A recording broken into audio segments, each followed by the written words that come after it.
ஒருவருடைய ஜென்ம லக்னத்திற்கு 10ஆம் வீட்டின் அதிபதி, தொழில் ஸ்தானத்துக்கு அதிபதி, 5ஆம் வீட்டின் அதிபதி, பூர்வ புண்ணியத்தை காட்டக்கூடிய அதிபதி. இந்த 2 கிரகங்களும் 4ஆம் ஸ்தானத்திற்கு ஒத்துழைப்பாக அந்த ஜாதகத்தில் அமையாவிட்டால், சொந்த நிலம் வாங்கும்போது அல்லது வீடு கட்டும்போது சற்று குறைவான தடை தாமத அமைப்புகள் ஏற்படும். அதேபோல் ஒருவருடைய ஜாதகத்தில் ஜென்ம லக்னத்திற்கு 4ஆம் ஸ்தானத்தின் அதிபதி கிரகம் பகை ராசியில் சென்று அமர்ந்தாலும், பகை நட்சத்திர சாரம் பெற்றாலோ அல்லது பகை கிரக சேர்க்கை ஏற்பட்டாலும் சொந்த நிலம் வாங்கும்போது அல்லது வீடு கட்டும்போது தடை தாமதப்படுத்துவதற்கான அமைப்புகள் ஏற்படலாம்.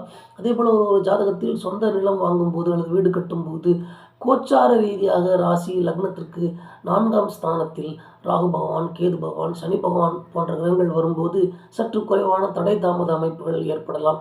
அதேபோல் 4ஆம் ஸ்தானத்திற்கு பாதிக்கக்கூடிய கிரகங்கள், 4ஆம் ஸ்தானத்தை பாதிக்கக்கூடிய கிரகங்கள் அவருடைய தசாபுத்தி காலங்கள் ஏற்படும் போது